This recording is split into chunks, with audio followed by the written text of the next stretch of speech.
সব ভাই লোক কি অবস্থা? কি রে, তোর তো কোনো খোঁজ খবরই নাই। খোঁজ খবর দিয়ে কি করবি? আচ্ছা গিটারটা রাখতো, বাবা টাকা পাঠিয়েছে, আমি টাকাটা উঠে আসি। সাবধানে রাখিস। দেখ, এখনো বাপেটে খায় আর গিটার নিয়ে ঘুরঘুর করে। মানলাম ওর ভয়েসটা ভালো, তাই বলে সবারই দিয়ে তো সবকিছু হয় না ভাই। তুইও তো তোর বাপের টাকা খাস, তুই কি চিপছস? উদয় মানুষের নামে পিছে কথা বলস। আসসালামু আলাইকুম ভাই। আসসালামু আলাইকুম। ওয়ালাইকুম সালাম। দেখি গিটারটা। ভাই এটা রোহানের গিটার। রোহানের গিটার? তো তো কি হইছে? না ভাই কিছু না।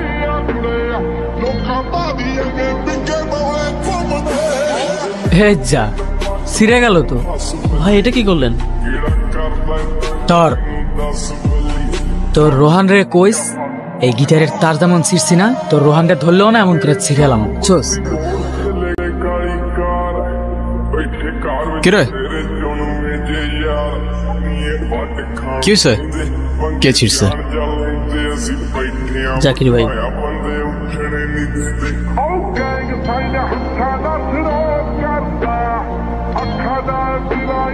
স্ট্রিং সিসুস কেন? স্ট্রিং সিসুস কেন? তুই স্ট্রিং সিসুস কেন? শালা তুই কিনে দিছিস না তোর বাপ কিনে দিছে গিটার? হ্যাঁ, স্ট্রিং সিসুস কেন তুই? স্ট্রিং সিসুস কেন? Sorry Rohan, sorry. ঠান্ডা হয়, এতটা গরম হইস না। এটা তুই ঠিক করস নাই। এটা কোনো র্যান্ডম গিটার না, এটা আমার ইমোশন। সবকিছু নিয়ে ফাইজলামি করা ঠিক না। তোর ইমোশন আছে, আমার ইমোশন নাই। আমার গার্লফ্রেন্ড তোর পোস্টে ক্রাশ লেগে কমেন্ট করবো কেন? আমার ভালো লাগে নাই তাই আমি তো তার ছেড়ে ফেলছি। আরে তো তোর গার্লফ্রেন্ড তুই সামলা না ব্রো। আমার কি, তোর গার্লফ্রেন্ডে তুই সামলা। অজয়রা